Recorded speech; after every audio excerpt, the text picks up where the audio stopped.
Assalamualaikum warahmatullahi wabarakatuh. Salam semuanya, nama saya Muhammad Arif Syahputra Nasution dengan NPM 2406520472.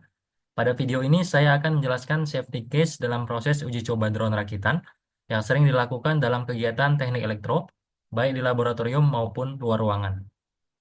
Next.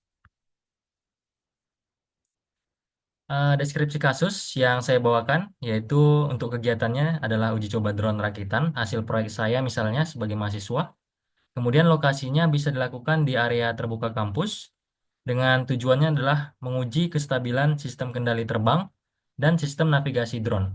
Dengan status drone rakitannya itu belum pernah terbang. Next. Untuk identifikasi penyebab yang mungkin bisa menyebabkan crash ya atau accident, diantaranya sistem kendali yang belum stabil dan atau sistem navigasinya belum benar atau optimal. Kemudian baling-balingnya longgar, tidak ada perimeter pengaman yang membatasi antara area aman dan yang tidak aman saat uji coba. Kemudian operatornya belum cukup terlatih untuk mengoperasikan drone-nya. Kemudian tidak memperhitungkan cuaca ya, di mana cuaca juga berpengaruh untuk keberhasilan uji coba drone ini. Misalnya kalau angin kencang yang cukup kencang dapat menyebabkan keberhasilan drone-nya cukup sulit ya uji cobanya. Next. Nah itulah tadi ya beberapa hal yang bisa menyebabkan dari kondisi yang normal menjadi abnormal ya. Untuk nextnya, sebagai akibat ya dari penyebab yang tadi, ada beberapa accident yang mungkin terjadi. Yang pertama adalah drone-nya bergerak dengan tidak stabil bahkan liar ya, jatuh dan atau meledak ya. Ini sebagai akibat dari penyebab misalnya sistem kendalinya tadi belum baik dan juga sistem navigasinya belum benar ya. Kemudian accident yang mungkin terjadi lagi adalah menabrak objek di sekitar dan bahkan menabrak orang ya atau penonton di sekitar tempat uji coba yang dapat menyebabkan potensi luka gores ya atau cedera serius. Next. Kemudian sebelum accident itu terjadi tentunya kita harus siapkan skenario preventifnya. Di antaranya yang pertama adalah pemeriksaan praterbang ya, yaitu pemeriksaan baling-baling dan sistem sebelum terbang ya, yang mampu meningkatkan peluang keberhasilan uji coba drone rakitan ini. Kemudian kita juga bisa lakukan simulasi di software terlebih dahulu, misalnya dengan MATLAB atau juga dengan Python ya, untuk melihat rancangan kita sudah baik dan siap diimplementasikan di hardware fisiknya. Kemudian area pengujian juga bisa diberi perimeter safety 3 meter ya, yang membatasi antara area aman dan yang tidak aman untuk uji coba ini. Dan kemudian kita juga bahkan bisa mewajibkan memakai kacamata pelindung ya bagi orang-orang di sekitar tempat uji coba dan bahkan sampai memakai helm APD ya untuk melindungi kepala dari potensi tertabrak drone ya. Kemudian yang terakhir adalah kita bisa mengecek cuaca melalui aplikasi ya. Sehingga kita tahu kalau saat ini itu anginnya sedang kencang, kita bisa mempertimbangkan ulang untuk melakukan uji coba saat ini atau menunggu hingga cuaca cukup baik. Next. Nah, kalau accident sudah terjadi ya atau drone-nya sudah crash ya, tentu kita bisa lakukan beberapa skenario mitigatif ya. Di antaranya kita menghentikan uji coba sesegera mungkin. Kemudian kita bisa mengaktifkan emergency shut off ya, yaitu mematikan sistem drone ya, baik secara manual ataupun otomatis melalui program. Dan kalau drone-nya sudah terlanjur menabrak orang, tentu kita harus lakukan penanganan luka ringan ya dengan P3K.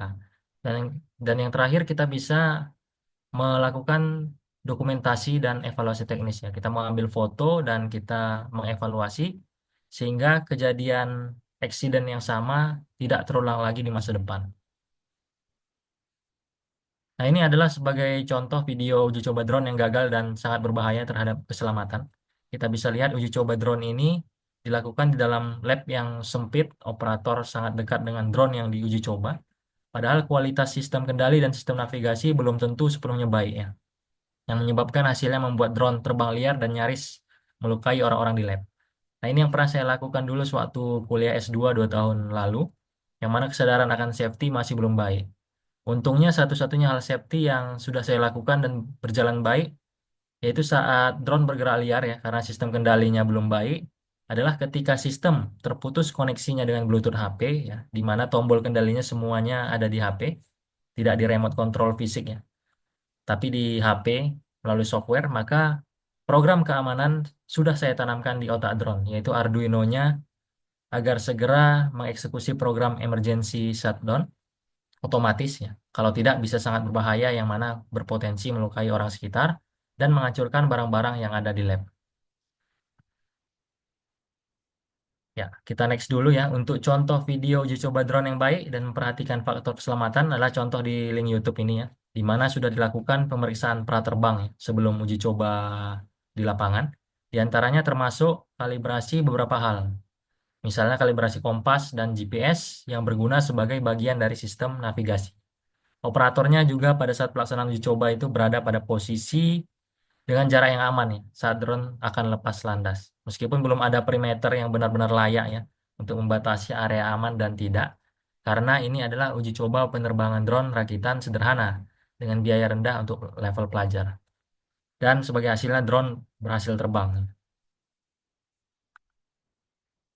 Next, sebelum kita lihat videonya, mungkin sebagai penutupnya saja dulu disampaikan bahwa uji coba teknologi harus diiringi dengan kesadaran penuh ya terhadap faktor keselamatannya. Protokol yang baik ya akan mencegah kecelakaan dan memastikan inovasi berjalan dengan aman ya. Sehingga kita tidak boleh mengabaikan SOP. Dan yang terakhir, evaluasi yang rutin itu berarti adalah inovasi yang aman. Sebelum kita tutup, kita lihat dulu videonya tadi sekilas.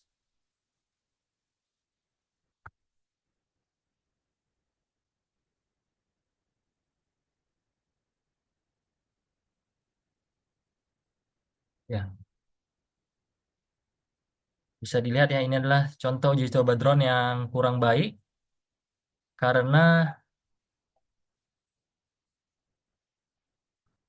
dilakukan di lab yang sangat sempit tadi ya, dengan faktor-faktor keamanan dan keselamatan yang sangat buruk.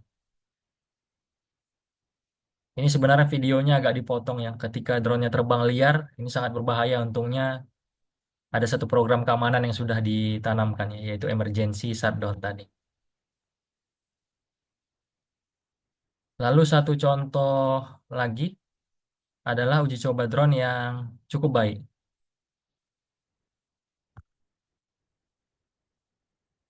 Nah, contohnya adalah yang ini ya. Jadi di video ini dilakukan pemeriksaan praterbang dan ketika uji coba operatornya berdiri cukup aman ya. Di cukup memiliki jarak yang aman dari drone-nya.